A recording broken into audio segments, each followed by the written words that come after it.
नमस्कार. लेखक रामचंद्र एकारे यांच्या अक्षरांची रांग या लेख संग्रहातील मैत्र दिनाचा उत्तरार्ध हा लेख मी दशरथ पाटील वसई विरार या ठिकाणाहून सादर करत आहे. लेखक रामचंद्र एकारे लिखित मैत्र दिनाचा उत्तरार्ध. ऑगस्ट महिन्यातील पहिला रविवार उजाडला आणि कवितांचा सुविचारांचा पाऊस सुरू झाला. या पावसाचा विषय एकच, तो म्हणजे मैत्रीदिन, अर्थातच मैत्री. अगदी गल्लीतल्या चिल्ल्या पिल्ल्यांची हात मनगटापासून कोपरापर्यंत फ्रेंडशिप बँडने गच्च भरलेले. रंगीबेरंगी बँड हातात घेऊन मिरवणारी ती पोरं मैत्रीचा अध्याय जणू जगत होती. तर थोरा मोठ्यानेही आपापल्याला जमेल तसं मैत्रीदिन साजरा करत होते. एक मात्र नक्की होता, आज मैत्रीविषयी, मित्राविषयी मन भरून येत होता. सोशल माध्यमांच्या रकानेच्या रकाने मैत्रीच्या पानांनी, फ्लॅशबॅक स्टोऱ्यांनी गच्च भरलेले.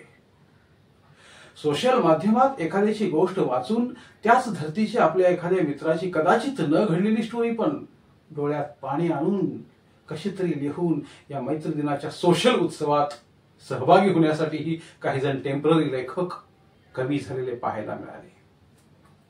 आंतरजालावरील अनेक खिडक्या धुंडाळत धुंडाळत मनाला भावणारे एखादे चित्र आणि शब्दांनी सजलेली भित्तीपत्र शोधून मित्राला पाठवून त्या भित्तीपत्राची निर्मिती आपणच केल्याचा आव चेहऱ्यावर आणून अभिप्रायाची वाट पाहणारेही अनेक जण होते.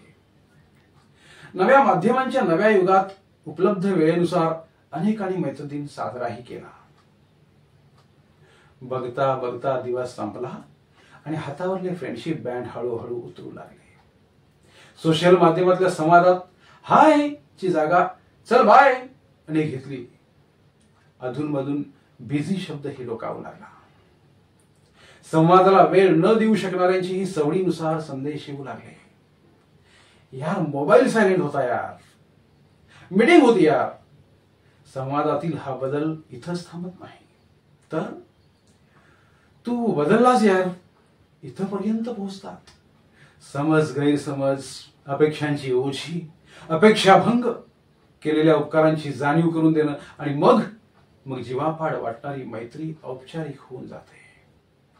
मग अशा वेळी फ्रेंडशिप बँडच्या रंगाचं काळमंडले पण नजरेसमोर येतं. मुळातच नात्याविषयीची भावना निश्चितच व्यक्त करावी, पण तीच भावना ते नातं जगताना कायम असावी.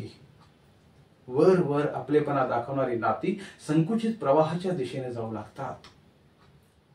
अशी नाती केवळ मनातील एक न फुलणाऱ्या विचारांचं बोनसाय बनून जातात.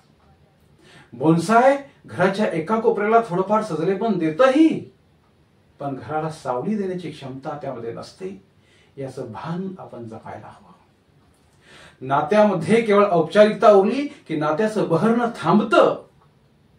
मुळातच मैत्री ही व्यक्त होण्यापेक्षाही जगण्याचं नातं आहे. दुःख कमी करायचं आणि सुख वाढवायचा सर्वात जवळचा आणि विश्वासाचा मार्ग म्हणजे मैत्री. संघर्षाच्या उन्हात सावली होणारं झाड म्हणजे मैत्री. मैत्री ही केवळ अनुभवातूनच समजते आणि ज्याला मैत्री समजली त्याला जगणं समजलं. लेखक रामचंद्र एकारे यांचा हा लेख दैनिक लोकमत दिनांक 9 ऑगस्ट 2017 रोजी पूर्वप्रकाशित झालेला आहे. धन्यवाद.